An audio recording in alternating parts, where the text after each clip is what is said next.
RPF constable के लिए एक ऐसे इंपॉर्टेंट क्वेश्चंस का हम प्रैक्टिस पेपर देखेंगे, जिस पेपर को साथियों आपको जरूर देखना चाहिए, क्योंकि ये सभी शिफ्टों पर आधारित है। ये पेपर मैं कहूंगा जितने भी क्वेश्चन साथियों जीके के लिए हो, जितने भी करंट अफेयर के लिए हैं, तो कुल मिला के जीके प्लस करंट अफेयर की अगर बात करें तो 50 क्वेश्चंस लिए गए साथियों, जैसे आपके एग्जाम में इस बार आएंगे। और उसके बाद साथियों रीजनिंग होगी और उसके बाद साथियों मैथ होगी। तो आप एक काम करिए कि जीके जीएस में साथियों आप अपना स्कोर 25 करने की कोशिश कीजिए। कितना?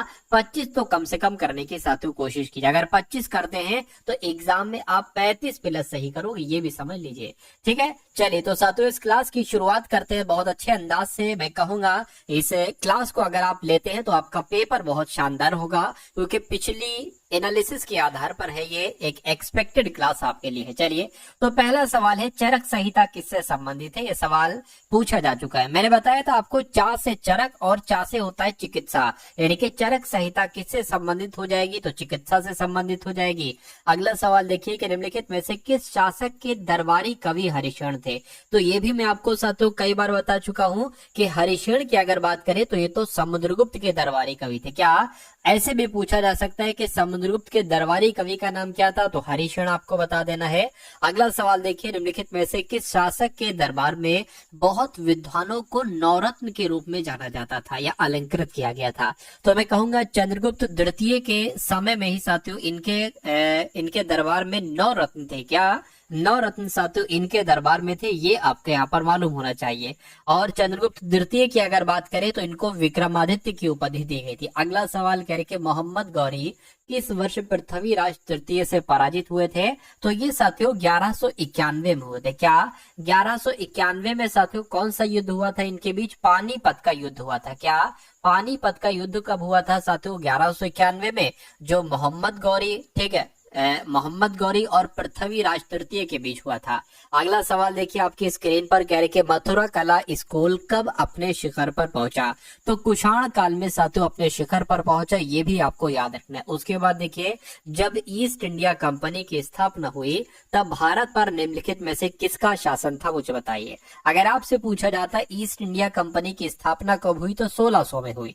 और 1600 में किसका शासन था साथियों? मुगल सम्राटों का शासन था। एक तरीके से अगर बात करें कौन से मुगल सम्राट का शासन था साथियों? अकबर का शासन था, क्योंकि अकबर का कार्यकाल 1556 से लेकर 1605 तक चला था।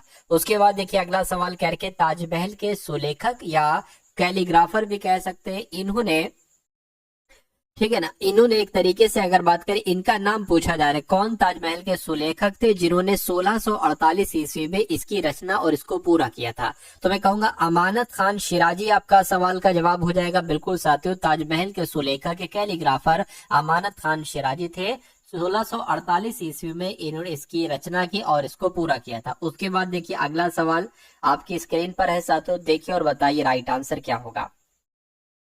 1632 में साथियों इसका निर्माण कार्य शुरू किया गया था। यानी कि निम्नलिखित में से कौन सा महात्मा गांधी का आर्थिक विचार नहीं है? तो महात्मा गांधी जी के आर्थिक विचार कौन कौन से हैं? देखिए जरा, गैर हिंसक अर्थव्यवस्था हो, बिल्कुल ये गांधी जी का आर्थिक विचार है। विकेंद्रीकरण, कुटीर उद्योग, ये भी साथियों कुटीर उद्योग पर जोर दिया था, गांधी जी का विचार है।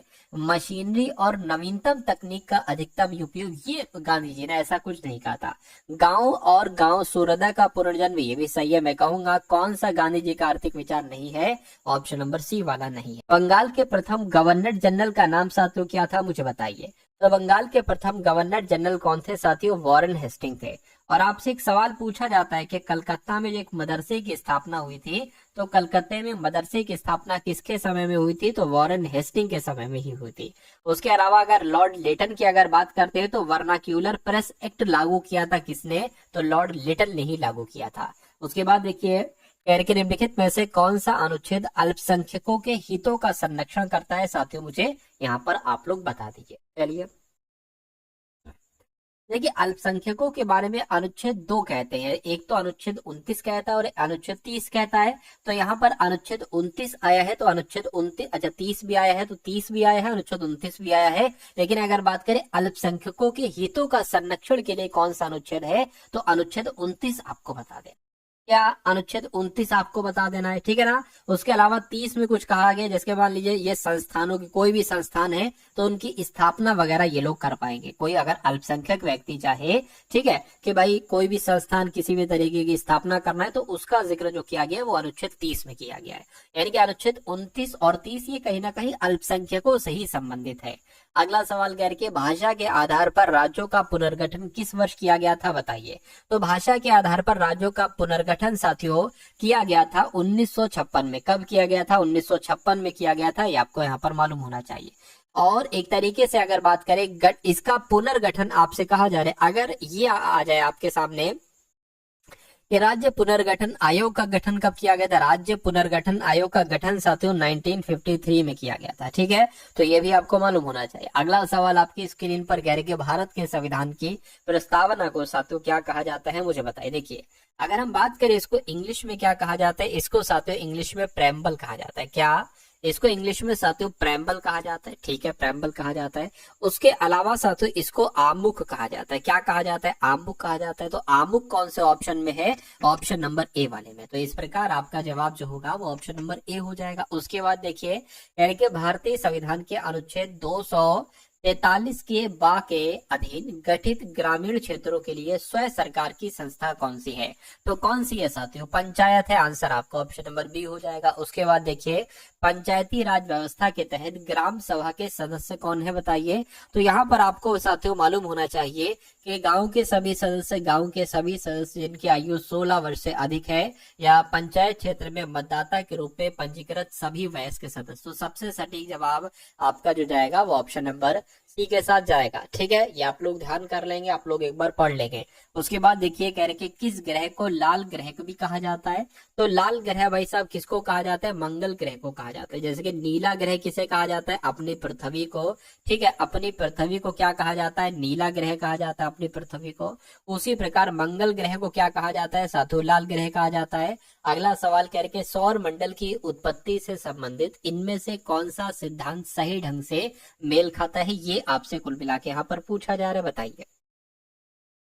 जो नेबुलर परिकल्पना की अगर बात करें तो ये साथियों किसने दिया था? ये पियरे साइमन ने दिया था, ये आर्किमिडीज ने नहीं दिया था। तो ये सही ढंग से मेल नहीं खाता है। ज्वारीय हाइपोथेसिस की अगर बात करें तो ये जेम्स जीन्स और हैरोल्ड जेफरी के द्वारा दिया गया था, ये मेल खाता है। गैसीय हाइपोथेसिस की अगर बात करें तो ये किसके द्वारा साथियों दिया गया था? गैसीय हाइपोथेसिस ये इमैनुअल के द्वारा दिया गया था। क्या साथियों? इमैनुअल स्वेडबर्ग के द्वारा दिया गया था, ये भी नहीं होगा। और ग्रहीय हाइपोथेसिस की अगर साथियों बात करें तो ये किसके द्वारा दिया गया था? ये फॉरेस्ट मोल्टन के द्वारा दिया गया था, फॉरेस्ट मोल्टन के द्वारा। खैर, अगला सवाल देखिए, कह रहे कि कौन सी इजराइल की राजधानी है, मुझे बताइए। तो अगर बात करते हैं इजराइल की राजधानी, देखिए बगदाद की अगर बात करें तो ये तो इराक की राजधानी, किसकी? इराक की राजधानी है। अगर डबलिन की अगर बात करें तो ये साथियों आयरलैंड की राजधानी। कहाँ की राजधानी है? ये आयरलैंड की राजधानी है।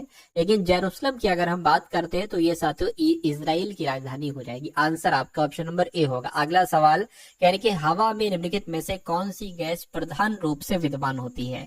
तो नाइट्रोजन की अगर बात करें, नाइट्रोजन आपका सही जवाब हो जाए, क्योंकि हवा में लगभग 78% होती है साथियों नाइट्रोजन गैस, और लगभग 21% जो होती है साथियों वो ऑक्सीजन गैस होती है, 21% लगभग, ठीक है ना। ये आप लोग यहाँ पर ध्यान रखें। कार्बन डाइऑक्साइड की अगर बात करें तो बहुत कम होती है, 0.03%, 0.03% होती है, ठीक है। आर्गन की अगर बात करें तो ये साथियों 0.93% होती है। तो ये चीजें आपको मालूम होना चाहिए। उसके बाद देखिए, कह रहे कि निम्नलिखित में से स्थानों में से एमरेल्ड द्वीप समूह के नाम से जाना जाता है। तो जो अंडमान निकोबार द्वीप समूह है ना साथियों, इसको साथियों एमरेल्ड द्वीप समूह के नाम से जाना जाता है। ये सवाल भी आपसे यहाँ पर पूछा जा सकता है। अच्छा, इसको मरकत द्वीप भी कहा जाता है, इसको साथियों मरकत द्वीप भी कहा जाता है, ये भी याद रखेंगे। अगला देखिए, कह रहे कि काली और तीस्ता नदी के बीच के हिमालय के भाग को क्या कहा जाता है? तो साथियों नेपाल हिमालय कहा जाता है। क्या कहा जाता है साथियों? नेपाल हिमालय कहा जाता है, ये भी आपको मालूम होना चाहिए, ठीक है ना। अगला सवाल आपकी स्क्रीन पर है साथियों, अभी आप लोग देखते जाइए। यानी कि अब देखिए, अभी आपकी शिफ्ट नहीं है, मुझे पता है, ठीक है, अभी आपकी कुछ घंटों या कुछ दिन बाद साथियों आपकी शिफ्ट होने वाली है। तो ये प्रॉपरली साथियों क्लास आपके लिए तैयार की गई है, ये क्लास पूरी तरीके से साथियों आपके लिए तैयार की गई है। तो अगर आपने अभी तक इस वीडियो को लाइक नहीं किया तो वीडियो को लाइक कर दीजिए, और अगर चैनल पर नए हैं तो चैनल को भी साथियों सब्सक्राइब करके बेल आइकन पर जरूर क्लिक कर लीजिएगा, क्योंकि ये चैनल के जरिए से साथियों आप अपनी एक गवर्नमेंट जॉब साथियों सिक्योर कर सकते हो। क्योंकि इसलिए कहता हूं कि अगर आप मेहनती हैं, अगर आप मेहनती हैं तो आपका सिलेक्शन साथियों बहुत आराम से हो जाएगा, लेकिन आपको बिल्कुल सही डायरेक्शन में पढ़ना है। ठीक है, चलिए तो ये चीजें आप करते जाइए। उम्मीद करूंगा कि पॉजिटिव आपका रिजल्ट आएगा, और रिजल्ट के डर से कभी अपनी तैयारी मत छोड़िएगा। ठीक है, क्योंकि जो अंत तक लड़ता है अंत में सिलेक्शन उसी का होता है। खैर, इस सवाल की अगर बात करें, बहुत इंपॉर्टेंट है, कह रहे कि कौन सा प्रकार उस कृषि प्रणाली को दर्शाता है जिसमें एक ही फसल लंबे चौड़े क्षेत्र में उगाई जाती है। तो ये तो रोपण कृषि की बात चल रही है। रोपण कृषि में साथियों एक ही फसल लंबे चौड़े क्षेत्र में उगाई जाती है। अगला सवाल आपकी स्क्रीन पर कह रहे कि हिमाचल प्रदेश आम की कौन सी किस्म की पैदावार के लिए जाना जाता है? तो चौसा के लिए जाना जाता है। हिमाचल प्रदेश आम की चौसा प्रजाति के लिए जाना जाता है। अगला देखिए किस्म के लिए जाना जाता है। तो उसके बाद देखिए साथियों अगले नंबर का सवाल आपकी स्क्रीन पर आ चुका है, देखिए और मुझे बताइए आपका जवाब साथियों क्या हो सकता है फटाफट।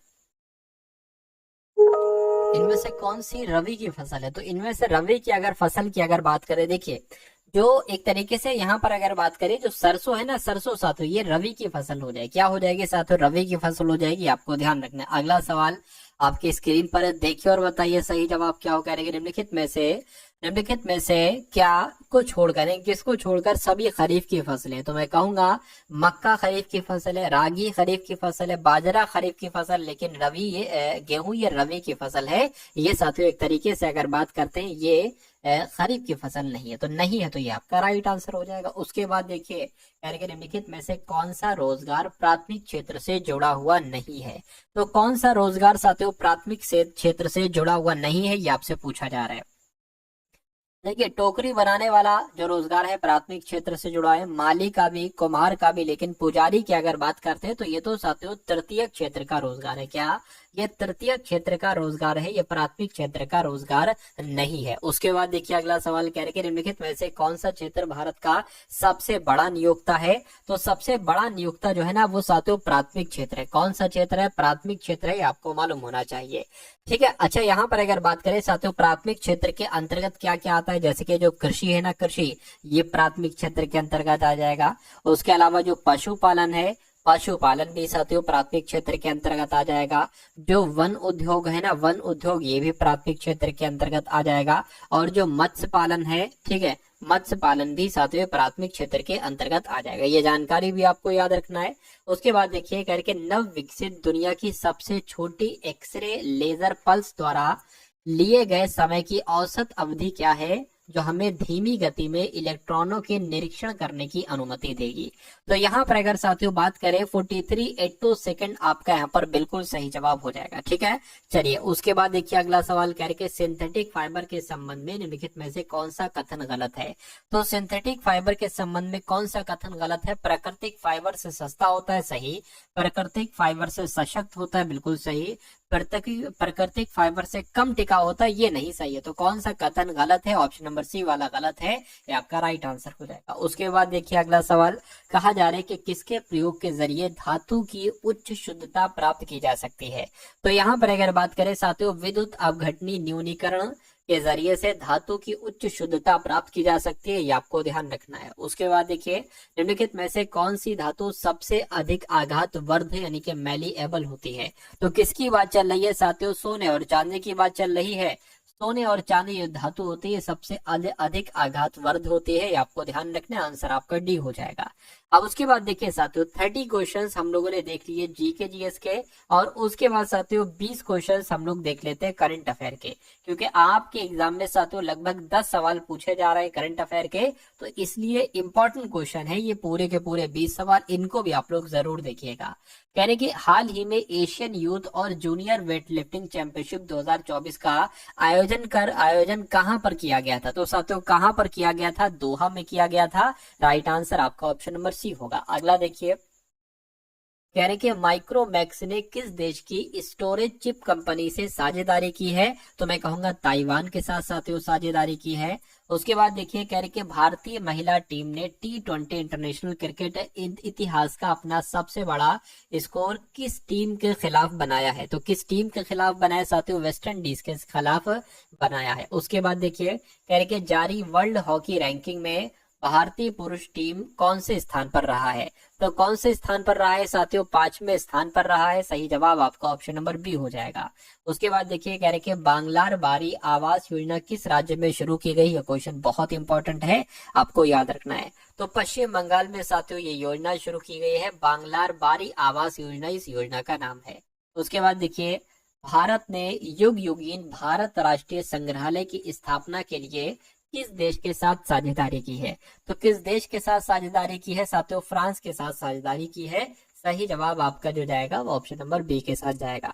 अगला देखिए कह रहे कि एनटीपीसी ने कहा परमाणु विद्युत परियोजना स्थापित करने की घोषणा की है, तो मैं कहूंगा साथियों एनटीपीसी ने बिहार में परमाणु विद्युत परियोजना स्थापित करने की घोषणा की है। कौन 500 बिलियन डॉलर नेटवर्थ तक पहुंचने वाले व्यक्ति बन गए हैं, तो किसकी बात चल रही है साथियों, बताने की कोशिश करेंगे। तो एलन मस्क यहाँ पर आपका सही जवाब हो जाएगा। उसके बाद देखिए कह रहे कि मीना गणेश का निधन हुआ है, ये कौन थी, तो ये एक अभिनेत्री थी। कौन थी साथियों, मीना गणेश, ये एक अभिनेत्री थी, ये आप लोग याद रखेंगे, ठीक है ना। चलिए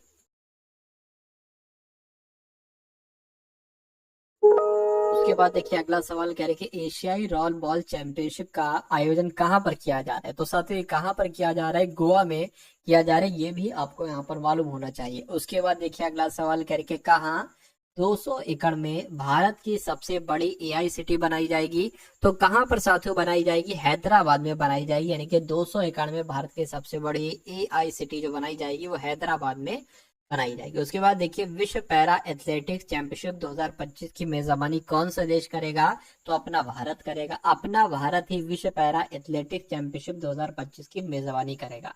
उसके बाद देखिए करके किसने bring it on the incredible story of my life नामक पुस्तक लिखी है, तो ये पुस्तक की अगर बात करें ये तो दीपा मलिक ने लिखी है। किसने लिखी है साथियों, दीपा मलिक ने ये पुस्तक लिखी है। उसके बाद देखिए करके किस देश ने कैंसर की वैक्सीन बनाने का ऐलान किया है, तो मैं कहूंगा साथियों कैंसर की वैक्सीन बनाने का ऐलान तो रूस के द्वारा किया गया। क्या अभी हाल फिलहाल में साथियों रूस के द्वारा ही कैंसर की वैक्सीन बनाने का ऐलान किया गया। नेक्स्ट नंबर का सवाल देखिए यानी कि मिस इंडिया यूएसए 2024 का खिताब किसने जीता है, तो इनका नाम है कैटलिन सेंड्रा नील और इन्होंने मिस इंडिया यूएसए 2024 का खिताब जीता है। अगला देखिए यानी कि शंकर शर्मा को भारत में किस देश के राजदूत के रूप में नियुक्त किया गया है, तो नेपाल आपका राइट आंसर हो जाएगा, क्योंकि शंकर शर्मा को भारत में नेपाल देश के राजदूत के रूप में नियुक्त किया गया है। अगला सवाल यानी कि किसे खो खो वर्ल्ड कप 2025 के लिए ब्रांड एम्बेसडर बनाया गया है, तो किसको बनाया गया है साथियों, सलमान खान को बनाया गया है। यानी कि सलमान खान को ही खो खो वर्ल्ड कप 2025 के लिए ब्रांड एम्बेसडर बनाया गया है। और किसे अमेरिकी नौसेना का सर्वोच्च सम्मान मिला है, तो किसको मिला है साथियों, यहाँ पर आपका सही जवाब क्या होगा, टॉम क्रूज आपका राइट आंसर हो जाएगा। यानी कि अमेरिकी नौसेना का सर्वोच्च सम्मान टॉम क्रूज को दिया गया है। तो उसके बाद देखिए अगला सवाल आपकी स्क्रीन पर कह रहे छत पर सौर ऊर्जा स्थापित करने में कौन सा राज्य शीर्ष पर रहा है, तो कौन सा राज्य शीर्ष पर रहा है साथियों, गुजरात राज्य शीर्ष पर रहा है छत पर सौर ऊर्जा स्थापित करने के मामले में। उसके बाद देखिए अगला सवाल साथियों, अब यहाँ से आपके सामने रीजनिंग के क्वेश्चंस स्टार्ट हो चुके हैं। 50 क्वेश्चंस आपने देखे जीके जीएस करंट अफेयर के, और कुछ क्वेश्चंस आप लोग यहाँ पर देखेंगे रीजनिंग के, और ये चेक करिएगा कि इतने रीजनिंग के क्वेश्चंस में से कितने क्वेश्चंस आपके बिल्कुल सही जाते हैं। करके सुरेश एक बिंदु से चलना प्रारंभ करते हुए 2 किलोमीटर उत्तर की ओर चलता है, तो मान लीजिए वो यहाँ पर है और 2 किलोमीटर उत्तर की ओर वो चल गया, और अपने बाएं मुड़कर यानी कि बाएं मुड़कर 3 किलोमीटर चला, तो बाएं मुड़कर साथियों 3 किलोमीटर वो चल दिया।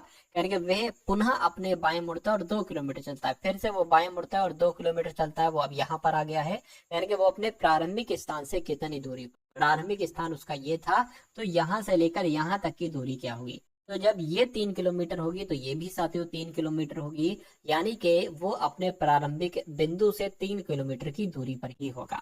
उसके बाद देख लीजिए नेक्स्ट नंबर का सवाल आपकी स्क्रीन पर है, कह रहे कि 8001, 27001 और 63999 और 1,25,000 एक, तो इसमें आपको कुल मिला के, अच्छा ये 1,001 इधर भी है, तो विषम आपको बताना है कि जो लॉजिक के अनुसार यानी कि लॉजिक से हटकर जो है वो आपको यहाँ पर बताना है। चलिए अच्छा देखिए, यहां से अगर हम लोग शुरुआत करें 1,001 से, अच्छा ये मान लीजिए 1,000 होता, ये 8,000 होता। जब मैं यहाँ पर सबसे पहले तो लिख देता हूँ, देखिए 1,001 ठीक है, उसके बाद 8,001 ठीक है, 8,001 ठीक, उसके बाद साथियों 27,000 ठीक है, 27,001 यहाँ पर कहा गया है, ठीक है कोई दिक्कत नहीं है, 27,001 लिख लिया, और उसके बाद 63,999 हो गया, उसके बाद 1,25,001 हो गया। अब यहाँ पर थोड़ा सा अगर आप ध्यान लगाएंगे तो राइट आंसर तक पहुंच सकते हैं।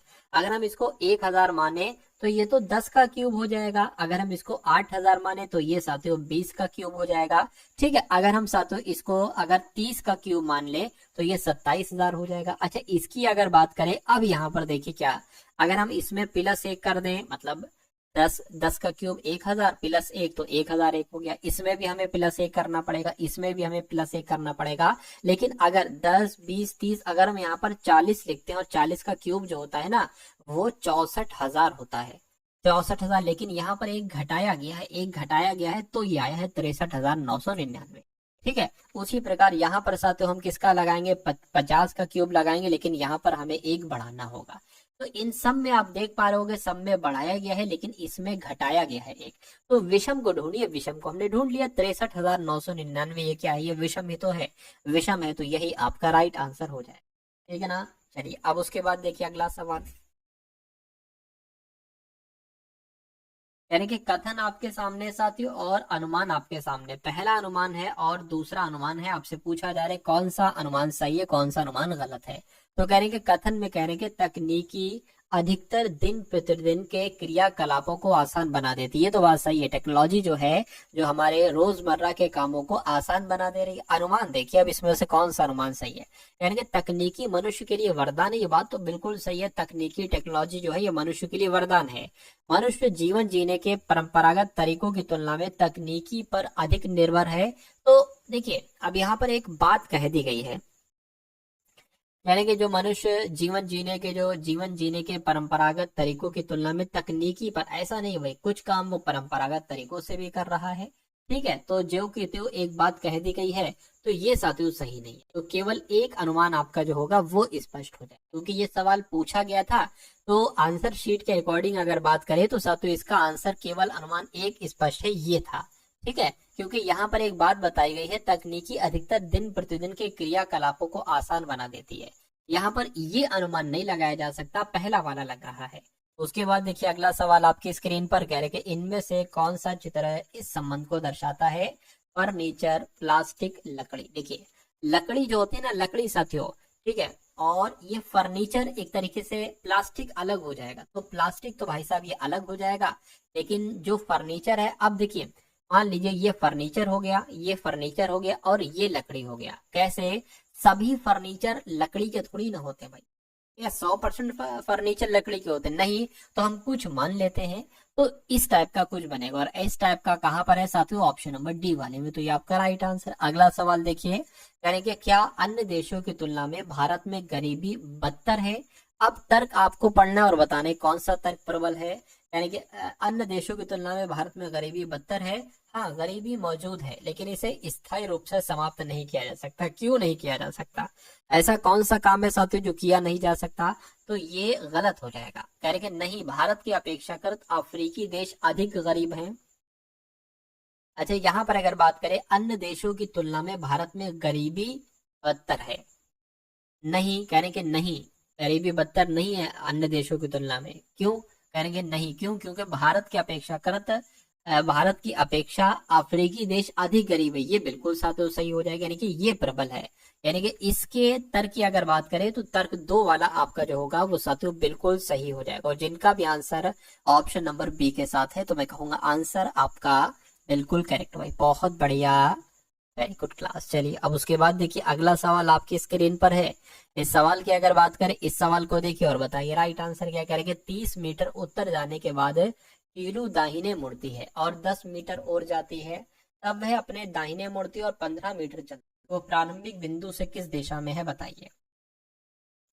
देखिए यहाँ पर अगर बात करें, जैसा जैसा कहा जा रहा है वैसा वैसा आप करते जाइए। मान लीजिए शीलू अभी यहाँ पर है, शीलू उत्तर 30 मीटर उत्तर की तरफ जाती है, तो ये 30 मीटर हमने उत्तर की तरफ ये शीलू को चला दिया, दाहिने मुड़ती है और 10 चलती है, दाहिने मुड़ती है और 10 चलती है, तो अपने दाहिने मुड़ती है और 15 चलती है, 15 चलेगी तो यहाँ पर आ जाएगी मान लीजिए। अब वह प्रारंभिक बिंदु से किस दिशा में है, यानी कि ये दिशा आपसे पूछी जा रही है, किस दिशा, प्रारंभिक बिंदु से किस दिशा में है। तो साथियों अगर बात करें, ये होता है पूरब और ये होता है उत्तर, तो वो इस दिशा में है, यानी कि वो उत्तर पूरब में है। उत्तर पूरब कहाँ पर लिखा हुआ है, ऑप्शन नंबर बी में लिखा हुआ है, तो ये क्या होगा, ये आपका सही। अब यहाँ पर देखिए प्रश्न आपके सामने ये है और दो आपके सामने निष्कर्ष दे रखे हैं, ठीक है। तो इन दोनों को आपको पढ़ना है और बताना है साथियों। आंसर आपका क्या होगा, कहने के नीचे दिए गए प्रश्न में 1 और 2 वर्गीकरण वाले 2 कथन शामिल किए गए हैं।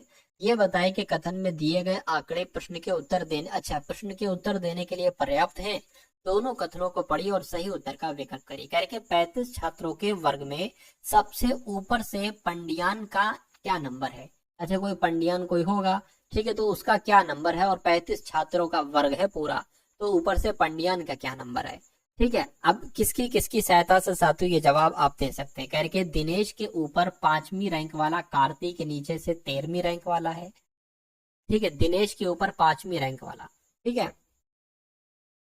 तो दिनेश, उसके बाद लिखा हुआ दिनेश तीसरे स्थान पर निरंजना के नीचे है जो शीर्ष से 15 में। यहाँ पर पांड्यान का तो ठीक है कहीं पर जिक्र ही नहीं आया शायद, ठीक है। तो मैं कहूंगा दोनों को अगर हम सॉल्व करेंगे तब भी इसका जवाब नहीं दे पाएंगे, तो ऐसा कहाँ लिखा हुआ है, ठीक है, तो पर्याप्त है लिखा हुआ है, ये भी नहीं ये भी नहीं, ये हो जाएगा। कथन 1 और 2 के आंकड़े एक साथ प्रश्न का उत्तर देने के लिए पर्याप्त नहीं है।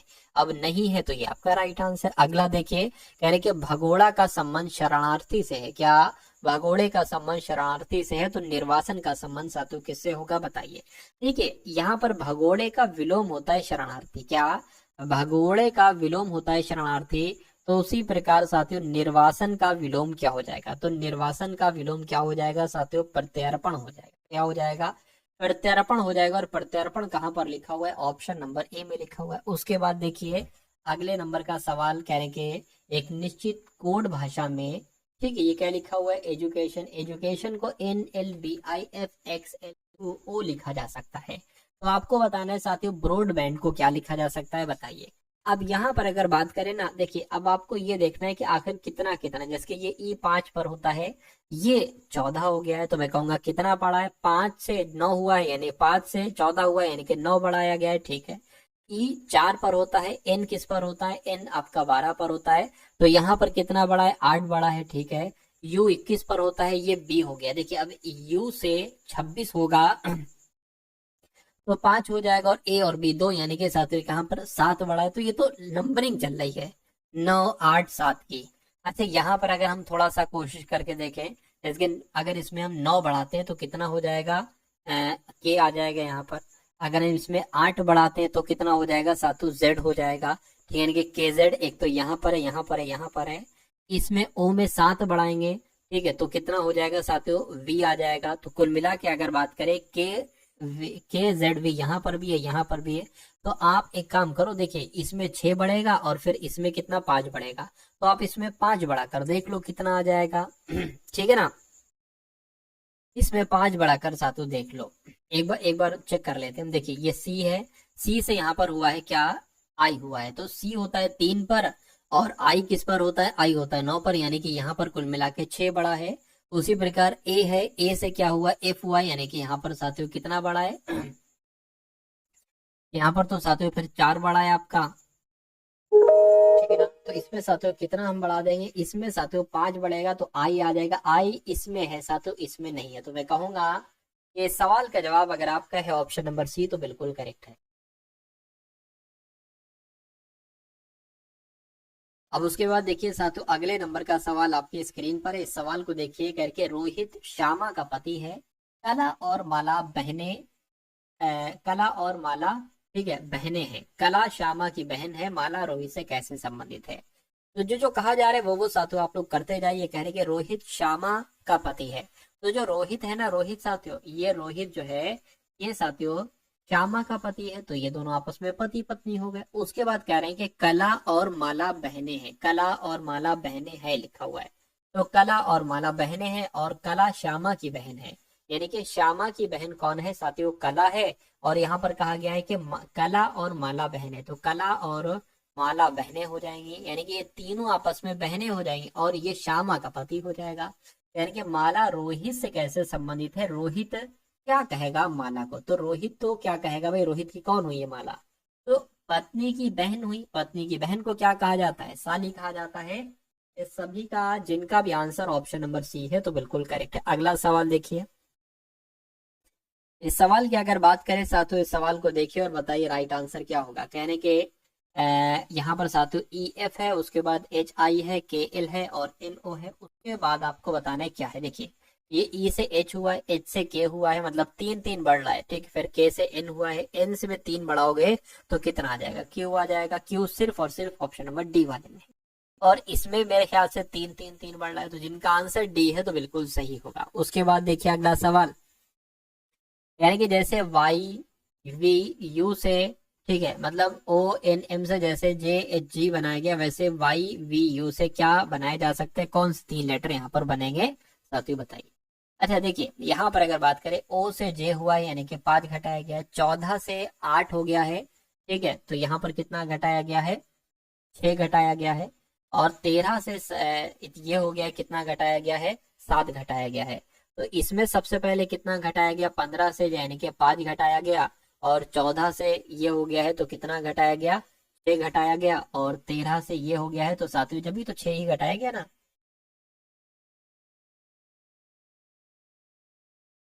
7 पर होता है 8 9 10 11 12 13, 6 घटाया गया। तो इसमें भी वही चीज देखिए, वाई में अगर आप साथियों क्या, वाई में अगर आप 5 घटाओगे तो कितना आ जाएगा भाई, ये 25 पर होता है 20 आ जाएगा। तो 20 किस पर होता है, 20 पर साथियों आर होता है। आर कहाँ पर, आर यहाँ पर है, ठीक है। अब यहाँ पर आप 6 घटाओगे, यानी कि 22 में से अगर आप 6 घटाओगे तो कितना आ जाएगा, ये साथियों आपका कितना आ जाएगा, 16 आ जाएगा। 16 पी पर है बिल्कुल। क्यू की अगर बात करें, इसमें से भी 6 घटाओगे, 21 में से 6 घटाओगे तो 15 आ जाएगा, यानी कि आर पी ओ आपका सही जवाब हो जाएगा।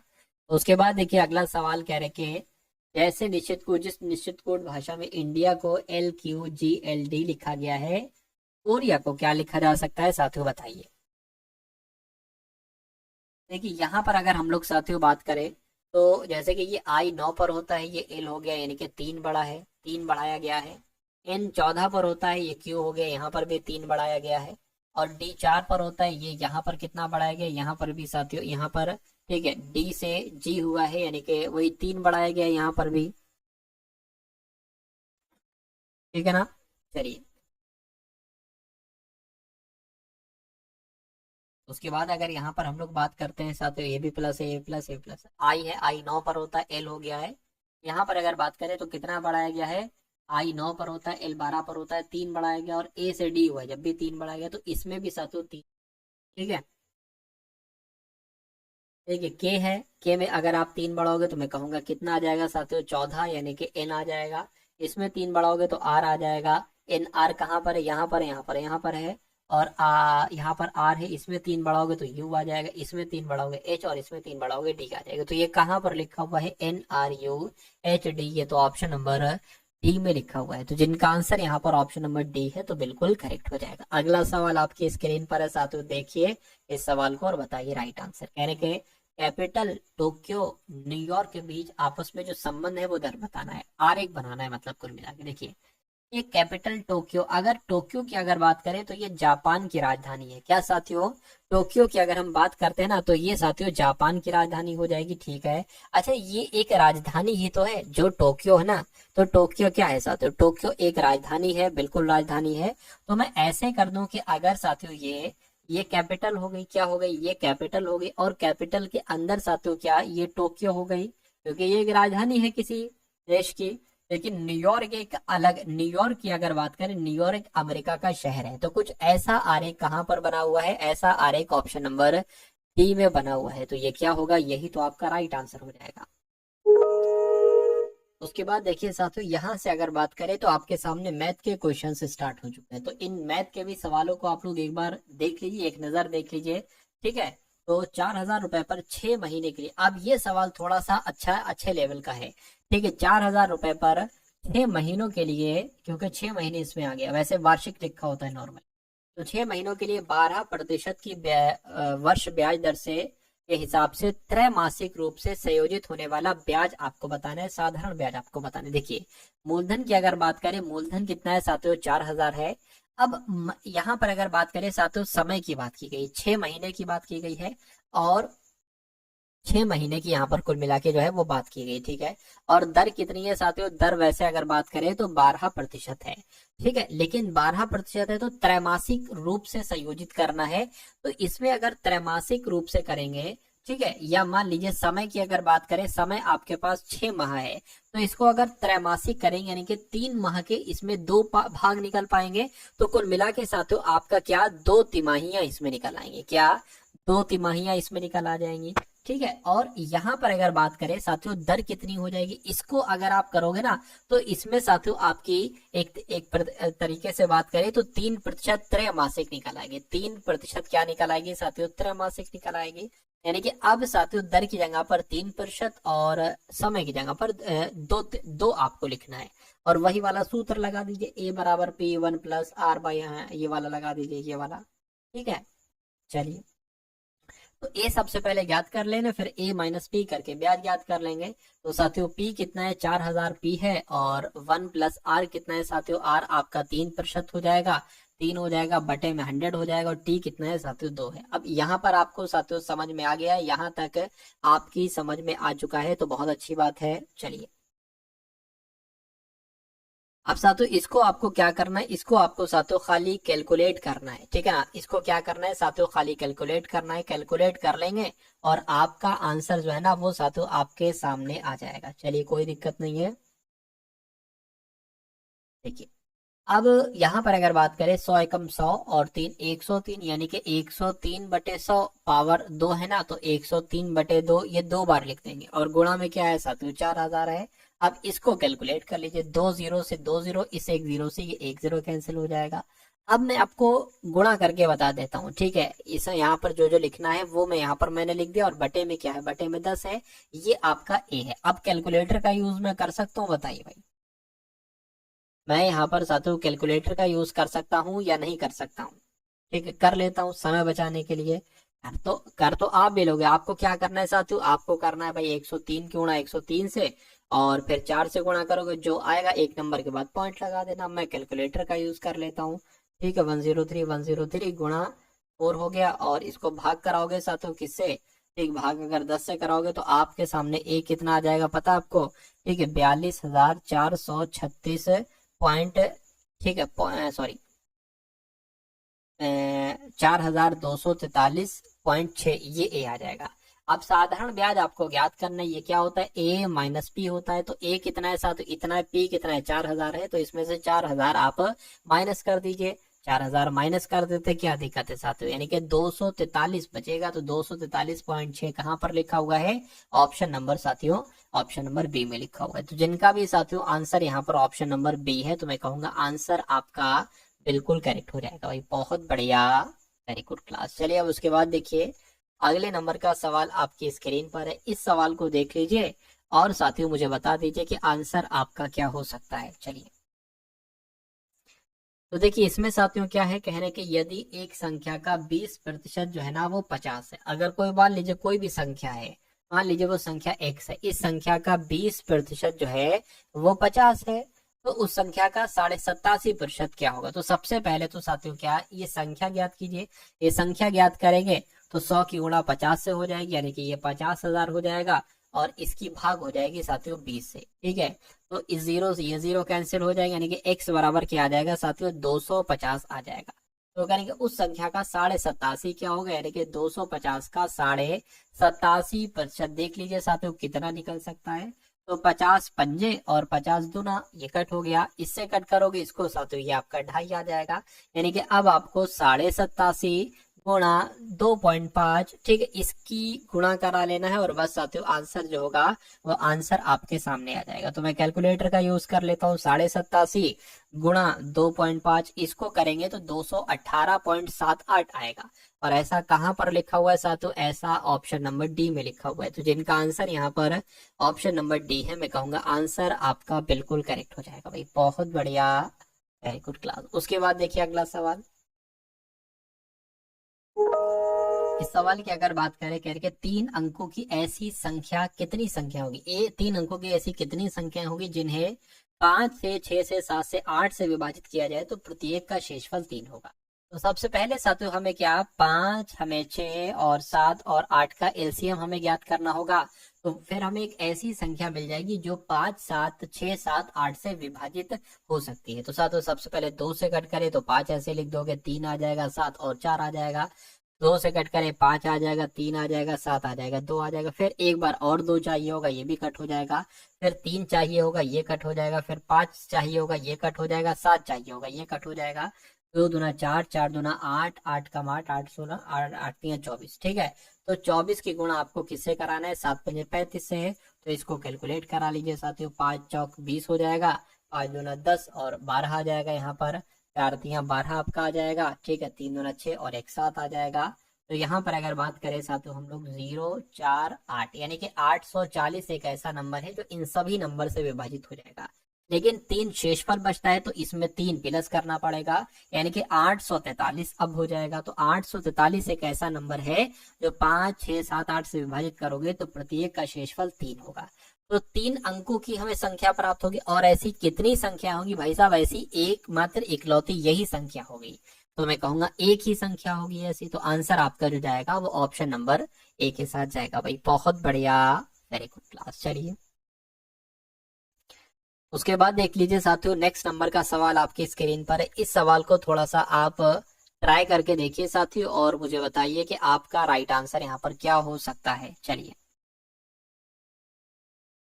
देखिए, यहाँ पर कहा गया है कि एक ट्रेन प्लेटफॉर्म को 4 घंटे में और एक खड़े हुए आदमी को 2 घंटे में पार कर सकती है। अगर ट्रेन की लंबाई 500 मीटर है तो ट्रेन की गति क्या होगी? तो ट्रेन की गति आपसे पूछी जा रही है। गति बराबर क्या होता है साथियों? दूरी बटे समय होता है।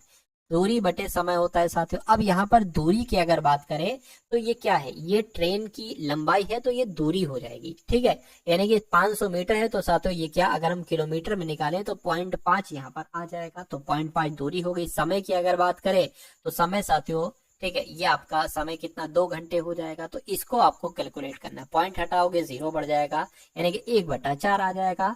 तो मैं कहूंगा साथियों 1/4 की अगर यहाँ पर हम बात करते हैं तो इसको देखिए, अगर पॉइंट लगाएंगे तो यहाँ पर 0 आ जाएगा।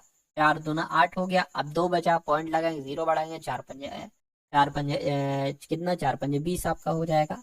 तो मैं कहूंगा साथियों चाल कितनी निकलेगी? 0.25 किलोमीटर प्रति घंटा चाल निकलेगी। और ऐसा कहां पर लिखा हुआ है? ऐसा साथियों ऑप्शन नंबर सी में लिखा हुआ है। तो ये आपका राइट आंसर। अगला सवाल कह रहे कि ए एक काम को 50 दिन में करता है, बी उसी काम को अकेले 40 दिन में करता है। ए के द्वारा काम आरंभ किए जाने के 20 दिनों के बाद बी उसमें शामिल, तो कुल कितने दिनों में काम होगा? पहले ये देखिए कि ये एक ऐसा नंबर जो 50-40 से कट जाए, तो कौन सा एक ऐसा नंबर जरा बताइए। 200 ले लेते हैं, 200, ठीक है। 50 चौक और 40 पंजे, ठीक है। यानी कि ए एक दिन में 4 काम करता है, बी एक दिन में 5 काम करता है। तो कहने के, ठीक है, ए के द्वारा काम आरंभ किया जाता है और 20 दिनों तक यही ए कार्य करता रहता है। तो साथियों टोटल काम क्या है? 200 है। अगर ए 20 दिन तक काम करता रहता है और ये एक दिन में 4 काम करता है तो जाहिर सी बात है 80 काम कर लेगा। ये 20 दिन में 80 काम कर लेगा। और अब बी आता है, इसमें 80 काम हो चुका, यानी कि 120 काम बाकी है। तो अब ये दोनों लोग करते हैं, कह रहे बी उसमें शामिल तो होता है। तो कुल कितने दिनों में काम समाप्त होगा? अब कितने दिन में समाप्त होगा? 9 काम करते हैं दोनों मिलकर। तो देखिए जरा कितने दिन में समाप्त होगा। 9 एकम 9, ये हो जाएगा 30, 9 3 आपका 27। तो कुल मिला के 13 दिन इधर हो जाएंगे, ठीक है। 13 दिन क्या हो जाएंगे? इधर हो जाएंगे। और 20 दिन साथियों आपके ये हो जाएंगे। तो ये कितना हो जाएंगे? लगभग 33 से ज्यादा दिन हो जाएंगे। पॉइंट करके कुछ आएगा तो 33 प्लस दिन कहां पर लिखा हुआ है? ऑप्शन नंबर सी में लिखा हुआ है। तो ये क्या है? यही तो आपका राइट आंसर है। अगला सवाल आपकी स्क्रीन पर है, यानी कि भाई साहब यहाँ पर 1/4 है और 1/5 है और 5/6 है, इसका एलसीएम आपको निकालना। तो ऊपर वाले नंबर का आपको एलसीएम निकालना होगा, नीचे वाले नंबर का आपको एचसीएफ निकालना होगा। तो एलसीएम निकालेंगे तो ऊपर वाले का क्या आएगा, 5 आएगा। नीचे अगर एचसीएफ निकालेंगे 4, 5, 6 का एचसीएफ क्या आ जाएगा, साथ 1 आएगा। तो 5/1 आ जाएगा, 5/1 तो नहीं है, 5 है, तो 5 आपका राइट आंसर हो जाएगा। अगला सवाल आपकी स्क्रीन पर है और अंतिम सवाल है ये, यानी कि 4 व्यक्ति एक काम को 12 दिनों में कर सकते हैं अगर व्यक्तियों की संख्या 2 से घटा दी जाए। क्या 2 घटा दी जाए, ठीक है, तो वो असल काम के 1/4 काम को कितने दिनों में पूरा करेंगे। देखिए कहा गया है कि 4 व्यक्ति एक काम को 12 दिन में करते हैं, तो 4 व्यक्ति एक काम को 12 दिन में करते हैं। और कहने के व्यक्तियों की संख्या 2 घटा दी जाए, 4 लोग थे, 2 घटा दी जाए यानी कि 2 लोग बचेंगे। 2 लोग बचेंगे तो ये कितने दिनों में काम करेंगे, मान लीजिए इतने दिनों में काम करेंगे। अच्छा, ये टोटल एक काम करते हैं और ये टोटल कितना करते हैं, 1/4 काम करते हैं, लिखा हुआ 1/4 काम करते हैं, ठीक है ना। तो ये 4 तो साथियों यहाँ पर आ जाएगी, यहाँ से ये 4 हट जाएगा, ये 1 भी हट जाएगा यहाँ पर। अब इसको कैलकुलेट कर लीजिए। इसको कैलकुलेट आप कैसे करेंगे, देखिए ये 4 गुणा ये 12 हो जाएगा आपका, 2 गुणा 4 नीचे आ जाएगा और बराबर ये डी हो जाएगा। 2 से कट करोगे 2 आ जाएगा, 2 से कट करोगे 2 आ जाएगा, 2 से कट करोगे 6 आ जाएगा, यानी कि दिनों की संख्या कितनी हो जाएगी साथियों, 6 दिन हो जाएगी। यानी कि 6 दिन में साथियों 1/4 काम हो जाएगा। तो कुल मिला के आंसर आपका जो जाएगा वो ऑप्शन नंबर बी के साथ जाएगा।